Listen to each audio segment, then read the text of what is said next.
Salut les amis, j'espère que vous allez très bien. Je suis ravi de vous retrouver dans cette série Move to Kubernetes où je vais évoquer la partie 7.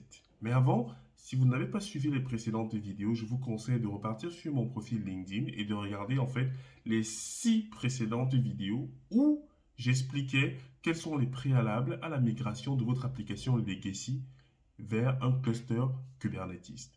Et lors de la partie 6 qui est très importante, j'ai commencé à évoquer les différents workloads, les différents types d'objets que nous pouvons utiliser sur Kubernetes pour matérialiser l'exécution de notre application. En l'occurrence, les daemon sets, les stateful sets, les deployments, etc. Donc c'est à vous de décider en fonction du type d'application. Est-ce que c'est un front-end? Est-ce que c'est un back-end? Est-ce que c'est une application stateful? Est-ce que c'est une application stateless? C'est à vous de faire le choix du meilleur workload capable d'exécuter votre application. Ensuite, aujourd'hui, nous allons parler de volume. Mais avant, jingle. Je suis Diran Tafen, formateur dans le monde du cloud et du DevOps, et tu es au bon endroit si c'est que ces sujets t'intéressent. C'est-à-dire, tu veux savoir par exemple comment est-ce qu'on containerise une application pour la déployer sur un cluster Kubernetes. Tu es intéressé par le fait de savoir comment est-ce qu'on fait pour migrer vers le cloud, Azure, AWS, et tu souhaites également apprendre comment se font les chaînes d'intégration continue, les pipelines CI/CD qui permettent au SI d'être beaucoup plus proactif, beaucoup plus agile et de pouvoir également accroître la capacité qu'elles ont à produire l'application et à la déployer. Si ces sujets t'intéressent, alors je te conseille en effet de t'abonner à ma page LinkedIn, mais également aux plateformes liées à EasyTraining. Bien, je te laisse continuer ta vidéo et je te dis à la prochaine. Comme je l'ai précisé, nous allons parler aujourd'hui de volume. Rappelez-vous au niveau des préalables à la migration sur Kubernetes, on avait vu qu'il fallait identifier les applications qui avaient besoin de partager des données et de rendre certaines données persistantes. Mais du coup, sur Kubernetes, on va chercher le moyen de matérialiser cette notion que nous avons vue sur les microservices, en l'occurrence la notion de volume et de persistent storage. Sur Kubernetes, vous avez deux grands moyens de mettre en place la notion de stockage persistant. La première méthode, c'est l'utilisation de volumes, donc des volumes natifs à Kubernetes. Alors, la principale contrainte de cette approche, c'est que c'est le développeur, globalement, qui doit en effet concevoir le stockage qu'il va consommer. Qu'est-ce que ça signifie?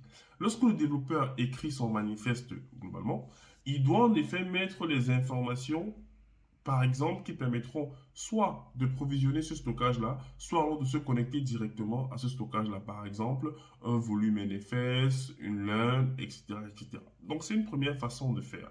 Généralement, c'est intéressant lorsque vous êtes sur des petits projets où les développeurs ont un peu la main sur tout, mais ça reste vraiment dans ce cadre très minimaliste-là. Donc, première façon de faire, c'est d'utiliser les volumes natifs à Kubernetes, mais sauf que ça va nécessiter de la part des développeurs de même de savoir comment est-ce qu'ils vont consommer ces volumes.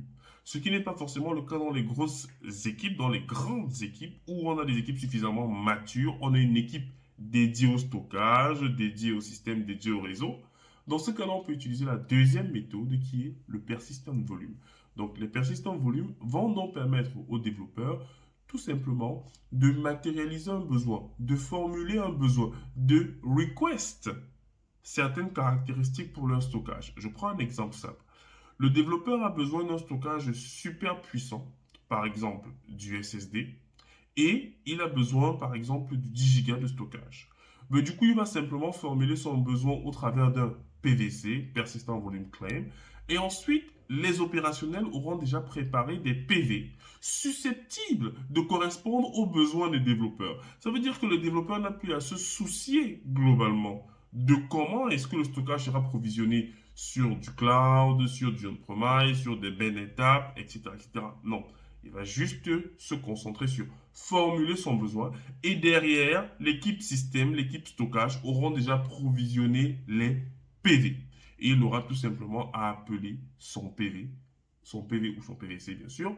Donc il pourra appeler directement son PVC dans le manifeste du pod. Et dit tout simplement, toi mon pod, tu vas consommer ce PVC-ci qui a été provisionné par nos chères équipes admin sur une infrastructure que l'on ne connaît pas forcément. Et deuxième avantage intéressant de cette notion de PV et de PVC, c'est qu'on peut faire du dynamic provisioning. Qu'est-ce que ça signifie? Imaginez par exemple que vous créez une application et vous souhaitez par exemple scaler l'application. Malheureusement, si vous avez déjà figé le nombre de volumes, ben, du coup, quand vous allez scaler votre application, vous n'aurez plus de volume disponible. Il faudrait donc absolument que votre deployment, on va le dire ici, ou votre stateful set, qui puisse créer de façon dynamique de nouveaux volumes. Parce que vous n'allez pas à chaque fois dire aux admins ou même aux développeurs de créer des PVC à chaque fois que l'application est en train de scaler. Non, ça doit se faire automatiquement. Et c'est ça qu'on appelle donc le dynamic provisioning, que nous permettent les storage classes sur Kubernetes afin de pouvoir régler, on va dire, cette problématique-là. Donc, globalement, pour me résumer, l'étape 7 consiste en effet à choisir quelle est la mécanique de stockage persistant que nous allons utiliser pour le déploiement de notre application.